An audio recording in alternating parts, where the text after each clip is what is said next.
Good morning, good morning, good morning, good morning, and yet again, good morning.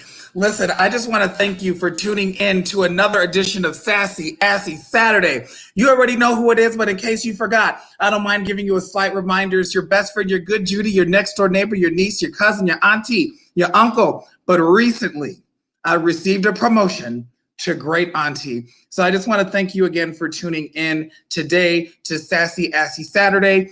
Please take a moment and hit share. You never know who on your friends list may need to see this. I greatly, greatly, greatly appreciate it. All right, y'all. So I want to shout out all of the cities that are marching this weekend. Good morning, Asia, Daniel, and Shai. I want to shout out, I believe Chicago and LA that I know specifically are, as we know, it's Pride Month. And so the Pride parades and things were canceled, postponed prior. And so now they're using them as part of the BLM movement. And I just had to shout those cities out because I think that's phenomenal.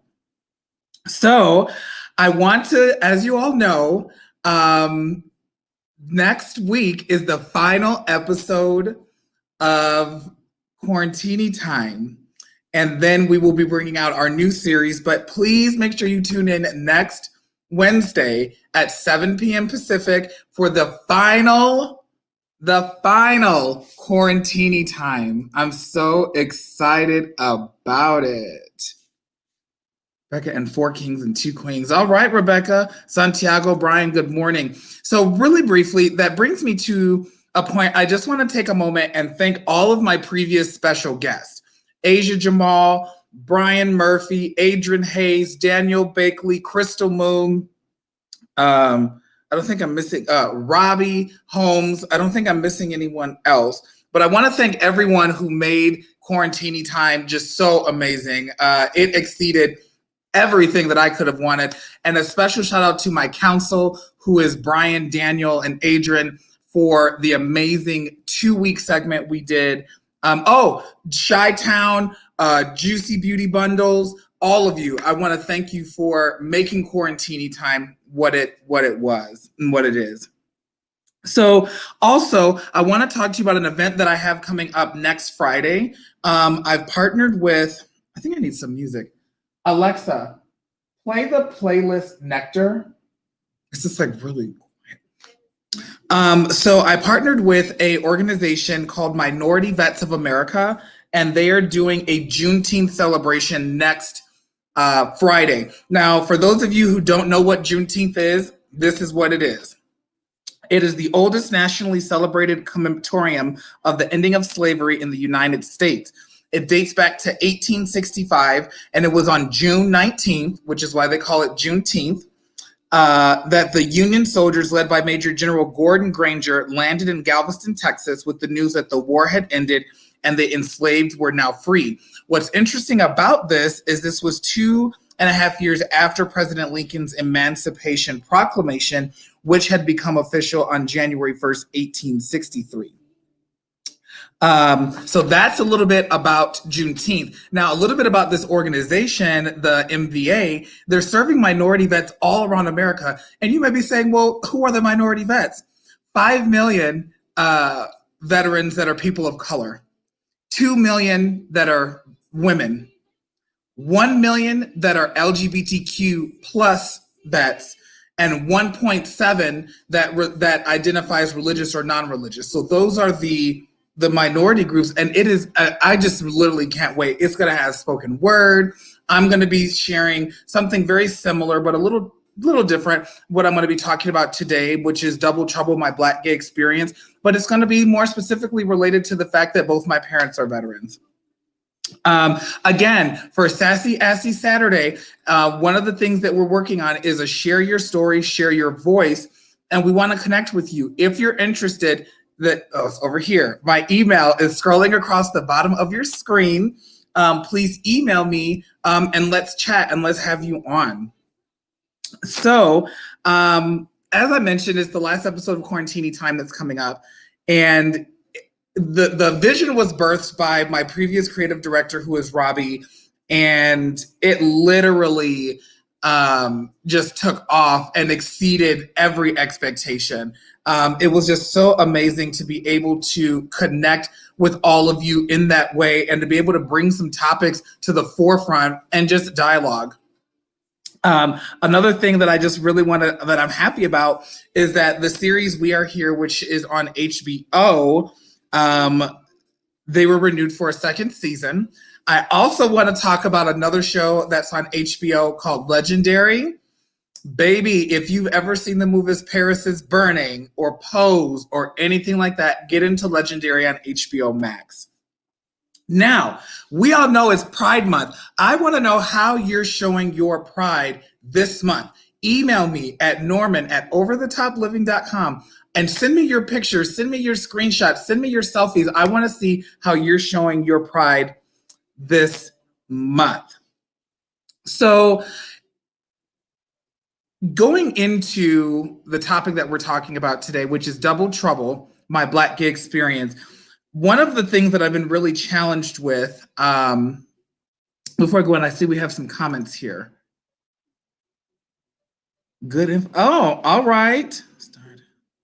I agree, Brian. I mean, I was in one. Thanks, Dr. Gina. Yes, Daniel, I'm really excited about it. Hey, Juice. So one of the things that I've been challenged with during this Black Lives Matter movement is the concept, or I'm trying to be politically correct, but that's out the window. What pisses me off about the Black Lives Matter movement is that while Black people are talking about Black Lives Matter, and while all of this is going on, 2 or 3 trans people that are Black trans people, one of which I know was marching for Black Lives Matter, was beaten by a group of cisgendered, heterosexual Black men. So what does that mean? That means straight Black men beat these trans women who were marching and advocating for them. So that is, I mean, that's something that I've really been challenged with. And so that's why I mean, obviously I'm not a trans person, but I wanted to share my story, because the issue is, if we say Black Lives Matter, is it just the straight Black lives? We're going to talk about that. All right. So there's a quote from one of my favorite movies, and it says, "Being a Black man in America is a reality that will never be justified." So imagine being a Black gay man. When I first heard that quote, it prompted me to think, and I actually shared this in February at the College of Southern Nevada, is I never even thought about the concept that my life had to be justified, and that really caused me to begin to think things in a different way. And what was so crazy is, like, just every day I feel like you're wearing like these strikes against you, one of which, the what, you can't hide this, as my friend Adrian said, when you look at me, I'm Black, and when my mouth opens, honey, you already know. And so it's like being in a world where just by being alive, you already have a strike against you, and the strike is attached to you forever, and there's literally nothing that you can do about it. You did nothing wrong. You didn't hurt anybody. You just existed. So then when we move that forward to think about, okay, now imagine you were born with 2 strikes against you, one that is outwardly visible and the other one not so much. But again, there's nothing that you can do about it. What I found was really interesting.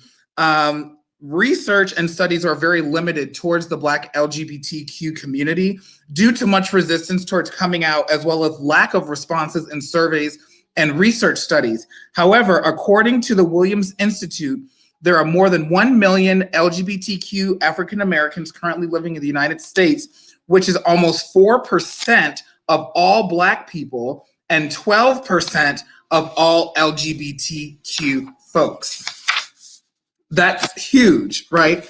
So coming from a family that was proudly Black and very proudly Christian. Um, a lot of what I experienced growing up, I realize now that I was sheltered. I feel like my parents and aunts, uncles, grandparents, they really sheltered us to not experience some of the things that they went through. But what's interesting about that duality is as I journeyed through my educational career, where I went to school where it was predominantly white, you're reminded that you're Black. And what I found very interesting was around Black people, and my family included, they remind you that there's something different about you. Not necessarily knowing what to call it, but there's something different, and that was challenging because you're trying to find your place. And I had posted on my Facebook a photo of a young Black man, and the caption was being a Black man in America. And on one side, it was like a Black, like the Black group, and it was like the word faggot, right? And then on the other side was the white group, and it had the word nigger on it, right? And so that is the duality that I find myself operating in every day. And I feel like my anxiety surrounding it has been heightened since all of this I'm going to say happened, because it's not new. But now that it's being televised, and now that it's being more widespread. So when I was in high school, what was really interesting is, to me, and my mom is on and my sister's on, so I'm gonna turn the comments back on. You let me know. I feel like my mannerisms are very similar to the way that my mannerisms were in high school. But I think that one of the things is, by me going to an all boys high school, it was an environment of very fragile and toxic masculinity. And me being the way that I was, it was almost threatening in a way. I remember there was one time my freshman year where a junior or senior came up to me and said, "Why are you holding your soda like that? Man up," And so that was the duality that I lived. Oh, my mom said I'm correct. Yeah, my mannerisms have that's probably been the most consistent that I can think of. I don't remember like there being like there is a huge switch where it just, like I've always been over the top. I've always been eccentric. And part of that I get from my grandmothers. My grandma Sarah was over the top. She was eccentric. She was a tall, statuesque woman who would cuss you out if she needed to. My grandma Liverpool was a very short, but over the top, outspoken, and she would cuss you out and let you have it also. And so I got a lot of them in me. And even my sister and I will talk, and she's like, "Man, you are just like grandma." But I absorbed a lot of them, and I'm grateful to my mom and to my dad that allowed me to spend as much time with my grandmothers as I did. And I'm going to put this on here. She said, "You were labeled feminine since childhood." Yeah, you're right. And that's the crazy thing, is even when we're talking about like being called fag and gay and in elementary school, I teased one of my classmates and said, "Well, damn, y'all called me gay before I even knew what gay was." And that, I think that was the part that was also challenging, because it was like, how do all these people around me know and see something that yeah, my mom says, "I didn't identify your mannerism in the past or now as gay, but you." You're right. Exactly right. And that's the point that I'm trying to prove. I've always been me. It's always been Norman. And so, anyway, I went through this period in school where I went to like a predominantly white school. Then in high school, that kind of changed because it was like a more melting pot. So then that was another, what do they call a social? I'm losing my train of thought, but it was It was completely different than what I was used to. And then from high school, I decided to go to a tiny, tiny Christian Reform college, where there I was reminded that not only was I gay, but Black. And see, what was crazy about this college that I went to is, now I don't know if it's true. There's people that have told me this, and if anyone is watching, you can tell me. But the talk was that you could be expelled for being gay. And what's really interesting about that, between high school and college specifically, is to see how many people have come out since, I've left high school and left college. But that was crazy to me. You could get kicked out for being gay, and it was like, in that environment, which is the first time that this ever happened to me. We had like a little clique. And I mean, it was like literally all minorities. I think there was one white girl, and she was she was funny. So it was me, Leslie, Jonathan, Gabby, Brenda, Shakita, Liz, Giolina. Like, it was like a group of 10 of us, and we all rocked together. So like, if at the time I smoked cigarettes, so if me or Jonathan wanted to go smoke cigarettes, we all went to smoke cigarettes. If one of us had a break and we wanted to go to the snack shop, we all went to the snack shop. And so it was a very strengthening time for me, because I'm still friends with the most of them to this day. But that culture of, like, you're Black, and there was a distinct difference. It was very, very interesting. But it was also interesting for me because that was the first time that I remember being included in a group of Black people. But what was interesting is also during that time, I realized that we had to go double, twice as far to get I mean, we had to do double the work to get half as far. And I never understood that. And that still translated even into my professional career. Even up until recently.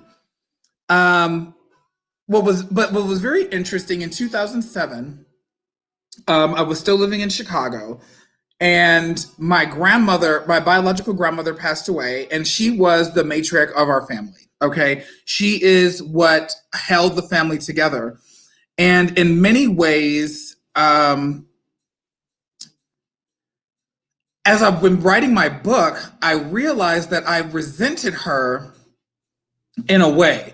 Now, don't get me wrong, and I want to explain that because I know I have some family members on here. But the reason why I say that is, as I was beginning to write my book, some of the ideas and some of the things that I felt were portrayed to me, I used to always make her responsible for, because she was like the spiritual matriarch of the family. And so when she passed away, I gave myself permission to move.